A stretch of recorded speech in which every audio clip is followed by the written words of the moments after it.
এক সময় গুরুস্থানে লেখা থাকতো জাহেল কবরস্থানে ঢোকা নিষেধ, এখানে ঢুকতে হলে 1 লক্ষ হাদিস মুখস্থ থাকতে হবে, তারপরে কবরস্থানে জায়গা পাবে, এটা লেখা থাকতো। গুরুস্থানের নাম মাকবারায়ে মুহাম্মাদিয়া। 2টা শর্ত, কবরস্থানে কেউ ঢুকতে চাও নাম মুহাম্মদ হইতে হবে, 2য় নাম্বার শর্ত 1 লাখ হাদিস সনদ সহ মুখস্থ থাকতে হবে। তোমরা বাচ্চা গেছ, এই দেশের মৌলবীরা ওই পুরান ইতিহাস বইলা বইলা জাতিরে সচেতন করে নাই। যদি সচেতন করত, আর যদি গুরুস্থান অফকারীরা খালি লিখতো, আজিমপুর গুরুস্থানে যদি লেখা থাকতো বেনামাজি ঢোকা নিষেধ, খালি যদি লেখা থাকতো যারা নমাজ পড়ো না কবরের জায়গা তালাশ করে পাইত না, বাংলাদেশে কবরের জায়গাও খুঁজে পাইত না। টাকা পয়সা খরচ করে বিদেশ তো অনেকেই সফর করো, যাও উজবেকিস্তান সফর করে আসো। উজবেকিস্তানে একটা কবরস্থান আছে, ওখানে লেখা আছে, গুরুস্থানে সাইনবোর্ড দেওয়া থাকে, এক সময় ছিল গুরুস্থানে সাইনবোর্ড যে এই গুরুস্থানে যাকে তাকে ঢুকাইবা না, এটা ওসিয়ত নামার ভিতরে লেখা ছিল। কিন্তু ইমামে আজম আবু হানিফা রহমতুল্লাহ আলাই উনি মুস্কি হাসি দিছেন, একটা হাসি দিয়ে উনি বললেন, আল্লাহর বান্দা, পায়খানা যখন ভিজা থাকে তখন ওইটা মিঠা থাকে, যখন শুকায়া যায় তখন তিতা হয়ে যায়। এই লোক ইমামে আজমকে ফের আবার কষ্ট দেওয়ার জন্য বলতেছে, ইমাম সাহেব এটা কি জিহ্বায় লাগায় টেস্ট করে দেখছিলেন আপনি? ইমামে আজম আবু হানিফা বলে, সব কিছু জিহ্বা দিয়ে টেস্ট করা লাগে না, মহান আল্লাহ মানুষকে আকল নামক দৌলত দান করেছেন, কিছু কিছু আকল দিয়েও বের করতে হয়।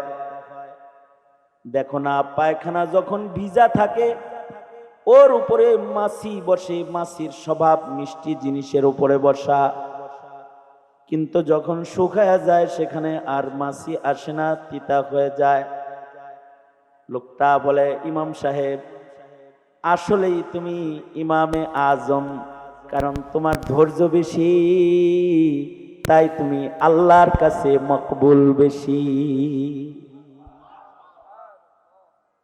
লা তাগজাব, নবীজির ছোট্ট একটা নসিহত, লা তাগজাব।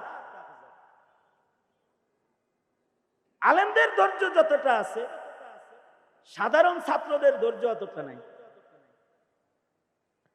শাপলায় তলবে এলেমদের রক্ত যেভাবে নিয়েছে 16 বছরের, ঝাল মিটায়া দিত ছাত্ররা যদি এদের ধৈর্য না থাকতো। যেভাবে কষ্ট দিছে আলেমদেরকে, জেলখানায় আটকায় রেখেছে, মামলার পর মামলা, ছাইরা দিয়াও আবার কয় আবার ধর, মানে অত্যাচারের উপরে অত্যাচার। তারপরেও এদেশের আলেমরা গণভবনে যায় নাই, কিন্তু ধৈর্য কম ছাত্রদের। এটাও আল্লাহ পাকের মেহেরবানি। ইন্নাল্লাহা ইউআইয়িদুদ-দ্বীন বিরাজুলিল ফাজির। আল্লাহ তাআলা জালেম হটাইবেন তো, ছাত্র করে খালি একদিন রাজাকার কইছে। আম করে যে জন্মের পর থেকে রাজাকার শুনতেছি, কইতাছে টুপি দেখলেই কয় রাজাকার, টুপি দেখলেই কয় জঙ্গি। অথচ যারা প্রকাশ্যে দিবালোকে ধারালো অস্ত্র নিয়ে ঘুরে, ওরা হলো স্বাধীনতার সূর্য সন্তান। কিন্তু মৌলবীদের ধৈর্য বেশি, এ কারণে কিছু বলে না। 3 পয়সার মালিক কমিটির সভাপতি সেক্রেটারি হয়ে গেলে ইমাম সাহেবকে জ্বালায়া তেজপাতা বানায় ফেলায়, শুকায় ফেলায় বেচারারে, এরপরেও কিছু বলে না। কারণ কি? ধৈর্য বেশি। আল্লাহু আকবার বলেন, ধৈর্য বেশি। আল্লাহর রাসূলেরও ধৈর্য বেশি। এ কারণে আল্লাহর রাসূল নসিহত করেন, সাহাবীকে বললেন লা তাগজাব, লা তাগজাব। জাওয়ামিউল কালিম নবীর ছোট্ট নসিহার ভেতরে এক সাগর নসিহত। কিয়ামত পর্যন্ত সকল উম্মতেরা যদি নবীর এই ছোট্ট একটি শব্দকে অনুসরণ করে আর এই শব্দের নসিহা যদি গ্রহণ করে, অর্ধেক গুনাহ থেকে বেঁচে থাকার শক্তি মহান আল্লাহ এক শব্দের মাধ্যমে গোটা উম্মতকে দান করবে। আর একটা দৃষ্টান্ত বলি, আল্লাহর রাসূল ১৫০০ বছর আগে বলেছেন, দুনো হাত উপরে তোলেন তো, এক হাত নামান, আমি বলছি এক হাত নামাইতে, দুনো হাত তোলেন, মানে বুঝতেছি আপনারা শুনতেছেন কিনা, নাড়াচাড়া দেন দেখি না হাত, আস্তে আস্তে নাড়েন, আস্তে আস্তে নাড়েন, আস্তে আস্তে এরম এরম করেন, এরম এরম করেন, এমনি এমনি করেন। এবার জবান খুলেন, আওয়াজ করে বলেন সুবহানাল্লাহ, আওয়াজ করে বলেন আলহামদুলিল্লাহ, জোরে বলেন আল্লাহু আকবার। আল্লাহু আকবার জোরে বলা সুন্নাত, জোরে বলেন আল্লাহু আকবার, আরো জোরে বলেন আল্লাহু আকবার। হাত নামান। এই আতনাসানাসিটা যেরকম শুনছেন, হাদিসের কথাটা এর চাইতে গুরুত্ব দিয়ে শোনা উচিত না? আল্লাহর রাসূল ১৫০০ বছর আগে বলেছেন, নবীজি, কুল্লু মুস্কিরিন হারাম, ছোট্ট একটা শব্দ, এই শব্দটা কিয়ামত পর্যন্ত সকল নেশাদ্রব্যকে হারাম বানাইতে থাকবে। হতে পারে এক সময় সেটা মদ নামে ছিল, পরে এটা এসে বেয়ার নাম ধারণ করছে, এরপরে আরো আইসা বাবা নাম ধারণ করছে। মনে করেন নেশাদ্রব্য বাবা, ইয়াবা, সামনে যদি কোনো নেশা মামা নামও ধারণ করে অথবা খালা, এই মামা খালা নামের কোন নেশাও যদি আসে, সেইটাকে হারাম করার জন্য নতুন কোনো কথা লাগবে না, আল্লাহর রাসূলের দুটি শব্দই যথেষ্ট, আল্লাহু আকবার কাবীরা। এটা আল্লাহর রাসূলের ইলমি কামাল। আল্লাহর নবীর আরেকটা ইলমি কামাল, যেটা নবীর খাতমে নবুয়তের দলিল, আল্লাহ তাআলা নবী রাসূল দুনিয়াতে পাঠিয়েছেন, তাদেরকে ইলম দান করেছেন, কিন্তু তাদের ইলমকে আল্লাহ তাআলা হিফাজত করেন নাই। কিন্তু আমাদের নবী যেহেতু খাতামুন নবিয়্যিন, আমাদের নবীজি যেহেতু শেষ নবী, আমাদের নবীর পরে কিয়ামত পর্যন্ত আর নবী নাই। সঙ্গত কারণে সব নবী রাসূলদের ইলম হারিয়ে গেছে বটে, কিন্তু তার বন্ধু খাতামুন নবিয়্যিন রাহমাতুল লিল আলামিনের ইলম, এটা দুনিয়া থেকে কেউ মিটাইতে পারবে না। কিয়ামত পর্যন্ত নবীর ইলম জমিনে হিফাজত করার জিম্মা মহান আল্লাহ নিজে গ্রহণ করেছেন। ইলম থাকবে। ১৫০০ বছর আগে কোরআন যেমন ছিল এখনো তেমনি আছে, ইসরাফিলের বাঁশি বাজা পর্যন্ত তেমনি থাকবে। আল্লাহু আকবার জোরে করে বলেন। কারণ নবী খাতামুন নবিয়্যিন, কিয়ামত পর্যন্ত মানুষের নবীর ইলম কিয়ামত পর্যন্ত নবীর উম্মতকে পথ দেখাইতে থাকবে। আর একটা আশ্চর্য বিষয়, আজকাল তো খালি মৌলবী মাইনাস করো, তবলিগীরা কয় মোল্লা মাইনাস, চিল্লা লাগবো, মোল্লা লাগবো না। কিছু তবলিগীরা বলে সাল লাগবো, মাল লাগবো না, ইলিম যে একটা মাল এটা লাগে না, সাল লাগে, মোল্লা মাইনাস আমল। খানকা যারা করে, খানকা এখন এক সময় আলেম দিয়ে খানকা হতো, এখন গরু ছাগল দিয়েও খানকা হয়। শুধু গরু ছাগল না, খানকি দিয়াও খানকা হয়, নাচ আর গান আর বাদ্য দিয়াও এখন খানকা হয়। আলেম মাইনাস। সর্বোপরি দেশ যারা চালায়, এক সময় যারা দেশ চালাতো তারা মৌলবীর কাছ থেকে জিজ্ঞাসা করে করে দেশ চালাইতো। এটা ইতিহাস। রাজা বাদশাদের ইতিহাস পড়ো, ইসলামের ইতিহাস পড়ো। মুসলিম দেশের মুসলিম রাজারা নাস্তিকদের সাথে বুদ্ধি করে দেশ চালাতো না, তারা দেশ চালাইতো আলেমের সাথে বুদ্ধি করে। কিন্তু আজব আমল, আজগবি যুগ, এখন মোল্লা মাইনাস। এ কারণে যারা দেশ চালায় তারা উপদেশটাতেও আলেম নিতে রাজি না, নাট্যকার নিতে রাজি, নাস্তিক নিতে রাজি, শাহবাগীরে নিতে রাজি, আলেম নিতে রাজি না। তার মানে কি? আলেম মাইনাস, আলেম রে বাদ দাও। শিক্ষা কমিশন গঠন করবে 17 কোটি মুসলমানের দেশের শিক্ষা কমিশন, এখানে মোল্লা মাইনাস কর্মসূচি, নাস্তিক প্লাস মোল্লা মাইনাস, মৌলবীরে রাখা যাবে না। আসল কথা হলো আলেমদেরকে আসলে ভয় পায়। আলেমদেরকে কি কয়? ওরা যে বলে না যে এরা এই অশিক্ষিত, মৌলবীদেরকে অশিক্ষিত বলতে চায়, বুঝাইতে চায় আমাদের মতো শিক্ষিত লোকের সাথে হের মতো মোল্লা চলে না। আসলে একটা মোল্লার সাথে তোমার মতো 24টা শিক্ষিত চলে না। আসলে কিন্তু ভয় পায়। ভয় পাওয়ার একটা কারণ আছে, কারণ শয়তানের কাছে আবেদ যতটা ভয়ঙ্কর, তার চাইতে অনেক বেশি, 1000 গুণ বেশি ভয়ঙ্কর হলো শয়তানের কাছে আলেম। কথাটা আমার না, কথাটা জাওয়ামিউল কালিম নবীর কথা।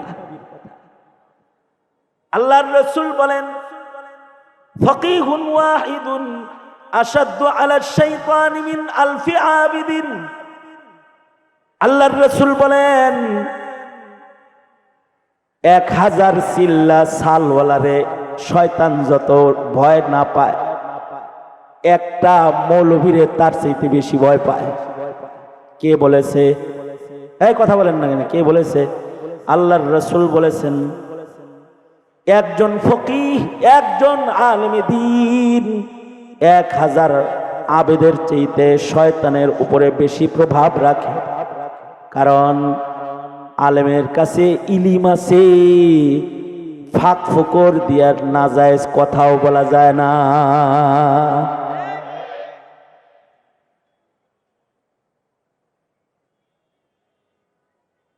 আলেমের ইলমি কামাল আজব। আমাদের ইমাম আবু ইউসুফ রহমতুল্লাহ আলাই, হানাফি মাযহাবের একজন ইমাম আবু ইউসুফ রহমতুল্লাহ আলাই,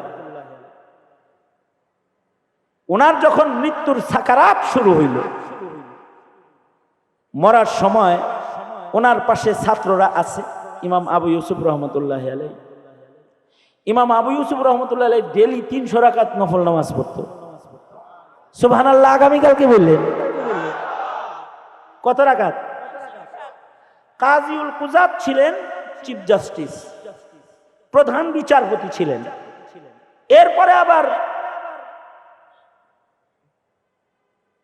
হানাফি মাযহাবের জবরদস্ত ইমাম, 5 ইমামের শাইখাইন বলে যে 2 জনকে উদ্দেশ্য করা হয়, তাদের ভেতরে একজন হলেন ইমাম আবু ইউসুফ রহমতুল্লাহ আলাই। এই ইমামে আবু ইউসুফ রহমতুল্লাহ আলাই, ওনার যখন সাকারাতুল মউত শুরু হয়েছে, ওই সময় ওনার ডান বামে ছাত্ররা আছে। তখন উনি ছাত্রদেরকে বলতেছেন, আমি এই মুহূর্তে যে কথাটা বলতেছি এটা সাধারণ পাবলিকের বোঝা জরুরি না, কিন্তু শোনা জরুরি। না বুঝে আসতেই পারে, একদিনে তো আর মোল্লা হন যায় না, একদিনে না, সারা জিন্দেগি চিল্লা লাগাইলেও মোল্লা হন যায় না। মোল্লা আল্লাহ বানায়, নবী যেরকম মনোনীত মোল্লা এরকম মনোনীত। আলেম আল্লাহ মনোনীত না করলে কেউ আলেম হতে পারে না। আবেদ হওয়া যায় সহজ, আলেম হওয়া সহজ না। ইমামে আবু ইউসুফ রহমতুল্লাহ আলাই সাকারাতুল মউত যখন ওনার চলছে, এখন রূহ বাইরে হইব, এই টাইমে উনি তখনও ছাত্র পড়াইতেছে। একটা মাসআলার দাম 1000 রাকাত নফল নামাজের চাইতে বেশি। মরার আগেও নিজের ছাত্রদেরকে একটা মাসালা শিখাইতেছে আর কি। মৃত্যুর আগ দিয়ে বলতেছে ছাত্রদেরকে, এই ছেলেরা, হজে যে শয়তান রে কঙ্কর মারে, জামারাত শয়তান রে যে 3 দিন কঙ্কর মারে, এই 3 দিন কঙ্কর কি পায়ে দল মারবে, পায়ে হাইটা মারবে, নাকি সাওয়ারিতে চৈরা মারবে? এটা হলো ইমাম আবু ইউসুফের প্রশ্ন। হেদায়ার হাসিয়াতেও ঘটনাটা আছে। তো ইমামে আবু ইউসুফ রহমতুল্লাহ আলাইহির প্রশ্ন, ছাত্রদের কেউ বলল যে পায়ে দল মারবে, কেউ বলে সাওয়ারিতে মারবে। ইমামে আবু ইউসুফ বললেন, না, যেই রমির পরে রমি আছে, অর্থাৎ 3 দিন শয়তানরে কঙ্কর মারা লাগে, 2 দিন পায়ে দল মারবে। যেই রমির পরে দোয়া আছে, ওই রমি পায়ে হাইটা মারবে। আর যে রমির পরে রমি নাই, দোয়া নাই, এই রমিটা সওয়ারিতে চৈরা মাইরা চলে যেতে পারবে। মাসালাটা শিখাই দিল। একদিক দিয়ে মাসালা শিখানো শেষ হলো, আর একদিক দিয়ে ইমাম আবু ইউসুফের রূহ কবজ হয়ে গেল, চলে গেলেন।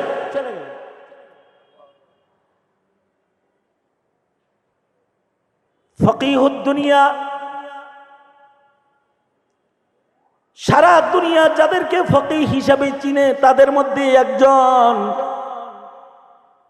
মরার সময় শয়তান মারার মাসআলা শিখাইতে শিখাইতে মরতাছে।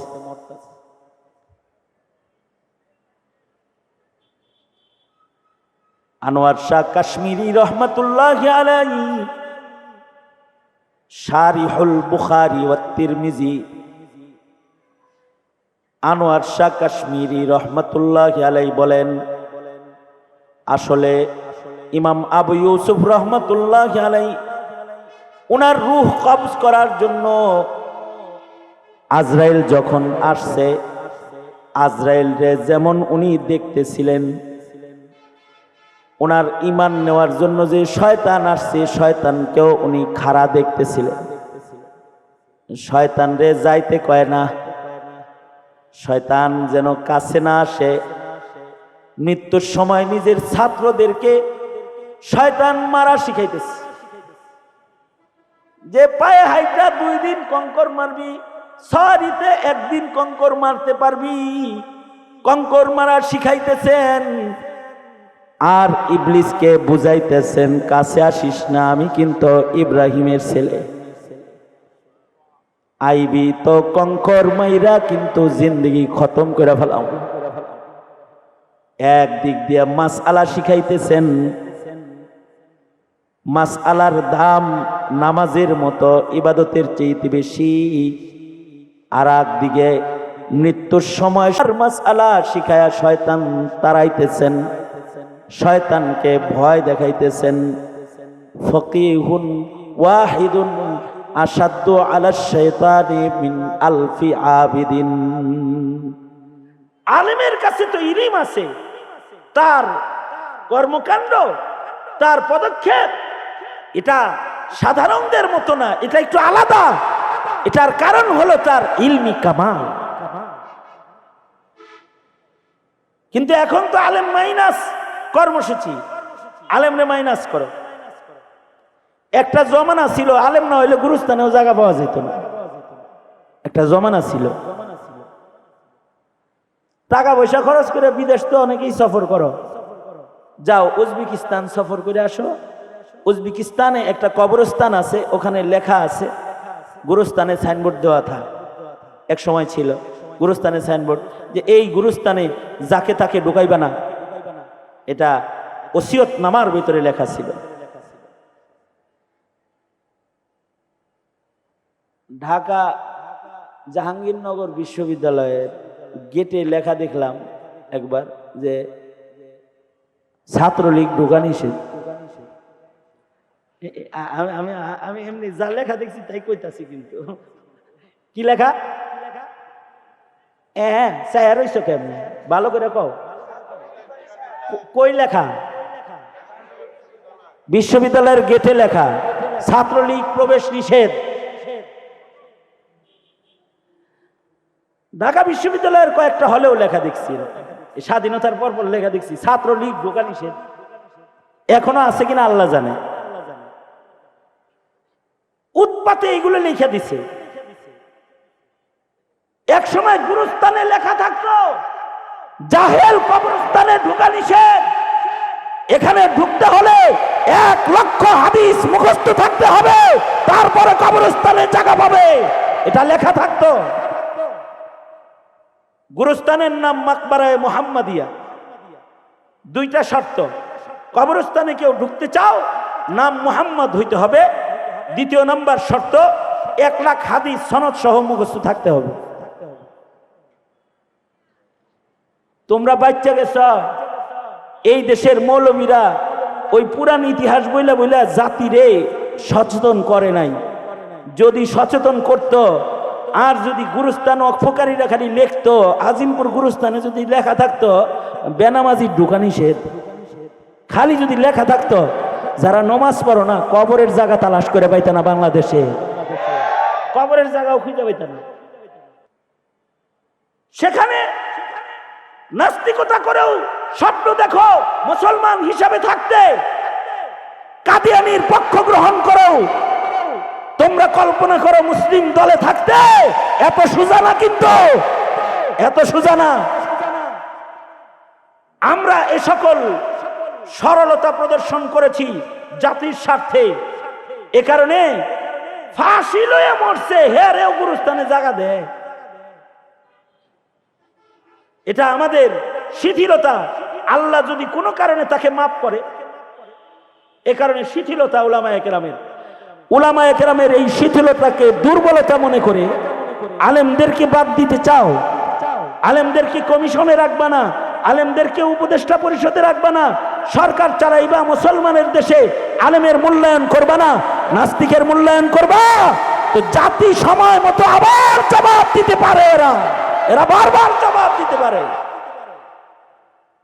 সুতরাং ইলমের মূল্যায়ন করা জরুরি, আলেমের মূল্যায়ন করা জরুরি।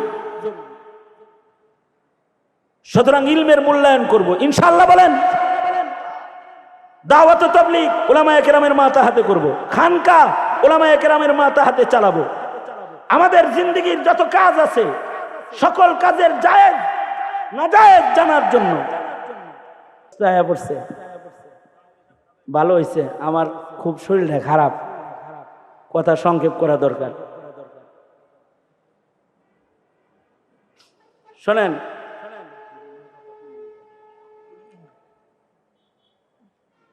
সুতরাং আমি যেটা বলতে চাই আর কি, সেটা হলো আলেমের দরকার আছে না নাই?